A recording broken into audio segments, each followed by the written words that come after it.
తెలంగాణ నుంచి కాంగ్రెస్ రాజ్యసభ అభ్యర్థులు నామినేషన్ వేశారు. అభిషేక్ మను సింఘ్వీ, వేం నరేందర్ రెడ్డిలు అభ్యర్థులను కాంగ్రెస్ అధిష్టానం ఖరారు చేసింది. తెలంగాణ అసెంబ్లీ భవన్లో సింఘ్వీ, నరేందర్ రెడ్డి నామినేషన్లు దాఖలు చేశారు.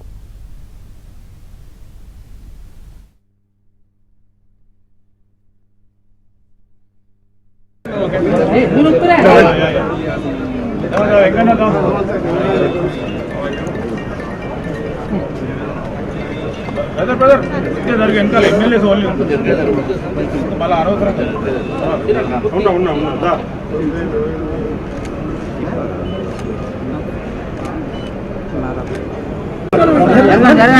ఓకే నీ ఎన్నికనే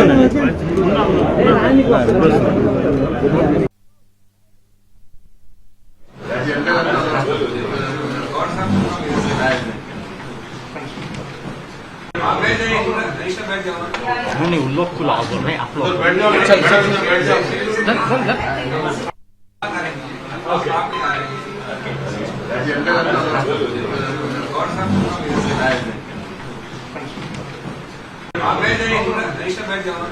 नहीं उन लोग को बोल रहे हैं आप लोग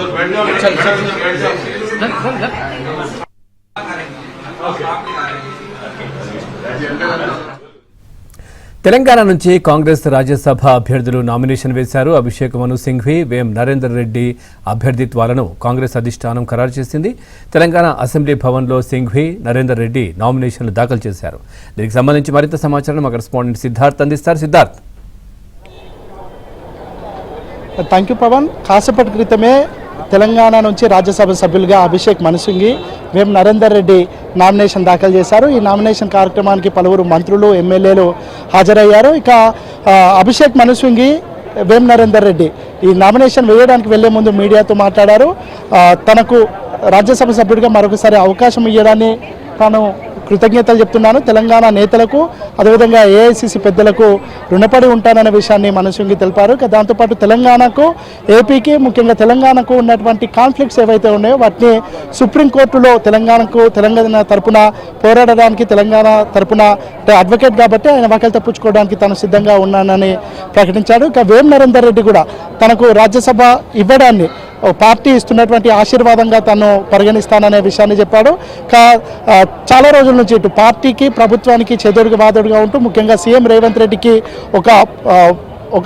ఒక హ్యాండ్గా ఉంటూ సీఎం రేవంత్ పార్టీకి సంబంధించినటువంటి విషయాలను కానీ, ప్రభుత్వానికి సంబంధించినటువంటి విషయాలను కానీ సమన్వయపరచడంలో వేం నరేందర్ రెడ్డి కీలక పాత్రను పోషించాడు. అసెంబ్లీ, పార్లమెంట్ ఎన్నికల సమయంలో తాను పోటీ చేసే ఆసక్తి ఉన్నప్పటికీ కొన్ని కారణాల వల్ల ఆయనకు టికెట్ రాలేదు. దాంతో ఇప్పుడు రాజ్యసభ ఇచ్చినట్టు కాంగ్రెస్ నేతలు చెప్పారు. ఇక ప్రస్తుతం అయితే నామినేషన్ కార్యక్రమం అయిపోయింది. మిగతా దానికి సంబంధించినటువంటి సంతకాలు పెట్టడము, లేదంటే మిగతా ఇతరత్ర కార్యక్రమాలు ఉన్నాయి.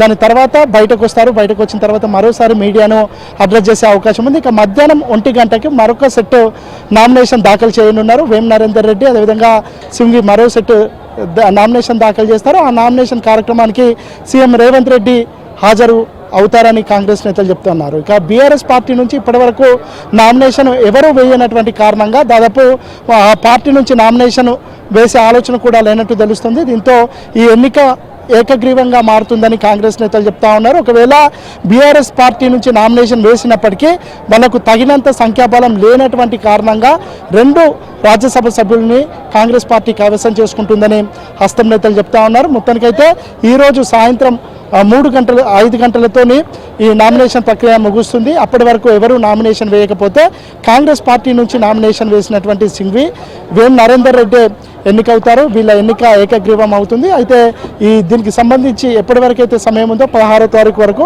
అప్పటి వరకు వేచి చూసి ఆ రోజు వీళ్ళు ఎన్నికైనట్టు వీళ్ళకు పత్రాలు అందజేసే అవకాశం ఉంది. ఇక ప్రస్తుతం అయితే నామినేషన్ కార్యక్రమంలో మంత్రులు, ఎమ్మెల్యేలు పాల్గొన్నారు. మరొక సెట్ నామినేషన్ మధ్యాహ్నం 1 గంటకు వేస్తారు. ఆ నామినేషన్ కార్యక్రమానికి సీఎం రేవంత్ రెడ్డి హాజరవుతారు. Thank you Siddharth. Thanks for the updates. Sonia Gandhi గారికి, రాహుల్ గాంధీ గారికి, కేసీ వేణుగోపాల్ గారికి, ఈ రాష్ట్ర ముఖ్యమంత్రి పెద్దలు రేవంత్ రెడ్డి గారికి, పిసిసి అధ్యక్షుడు గారికి, విక్రమార్క గారికి,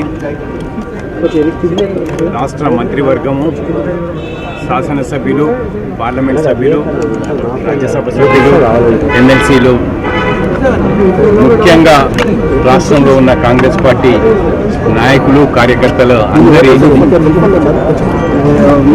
సహకారంతో ఇవాళ రాజ్యసభ అభ్యర్థిగా, కాంగ్రెస్ పార్టీ అభ్యర్థిగా నాకు అవకాశం కల్పించినందుకు అందరికీ పేరు పేరున నా హృదయపూర్వక కృతజ్ఞతలు, నమస్కారాలు. नमस्कार करता हूं। आशा और विश्वास है कि जो हम लोग तेलंगाना में कर रहे हैं अलग अलग इनिशिएटिव्स में, और जिसको मैं डिफेंड भी कर रहा हूं उच्चतम न्यायालय में, उससे जनहित का फायदा होगा, बढ़ावा होगा। बहुत बहुत धन्यवाद। बाकी बातें बाद में।